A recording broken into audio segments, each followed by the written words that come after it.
With most of our efforts focused on COVID-19 over the last 2 years, HIV/AIDS took a back seat as many in the medical field prepared to combat the newest viral pandemic.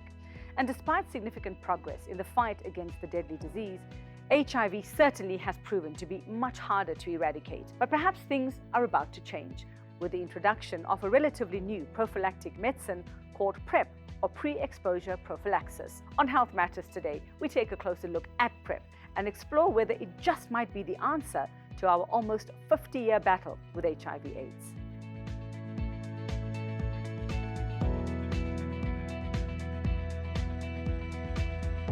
The figures are worrying. Almost a quarter of South African women in their reproductive ages are HIV positive. For adults between 15 and 49, an estimated 19.6% of the population is living with the virus. But among all of this, there is some good news. According to a study conducted by SEARCH, a consortium of research institutes, since the introduction of PrEP, the medical field has seen a 74% drop in HIV infections in sub-Saharan Africa. PrEP is pre-exposure prophylaxis.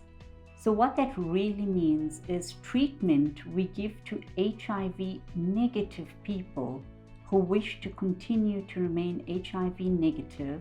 For now, in our country, we only have the oral PrEP that's available.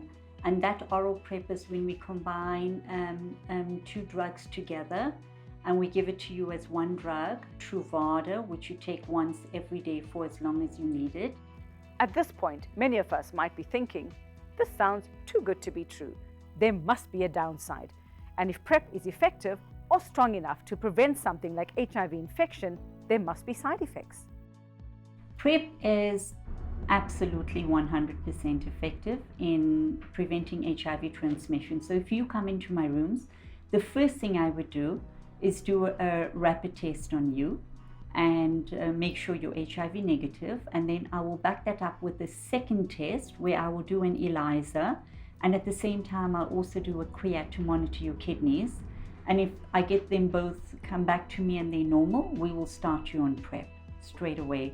There aren't too many side effects to the PrEP. You just need to reassure patients that it's safe and they can happily take it, and they need to be confident in its use as well.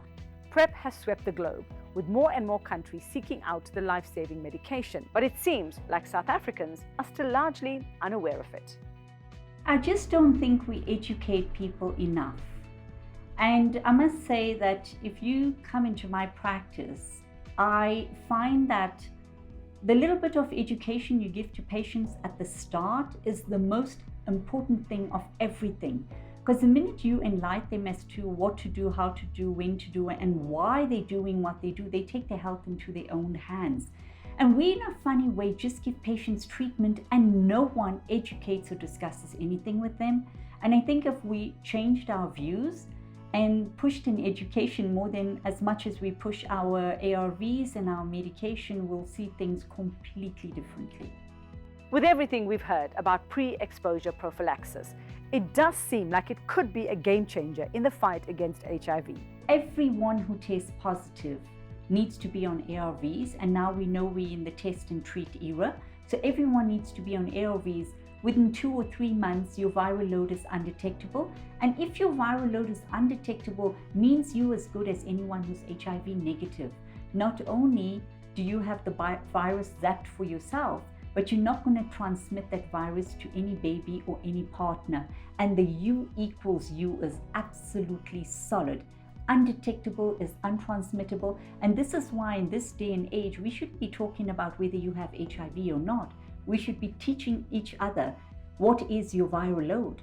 That is the most important thing. Because if your viral load is undetectable, means you're untransmittable, and U definitely equals U.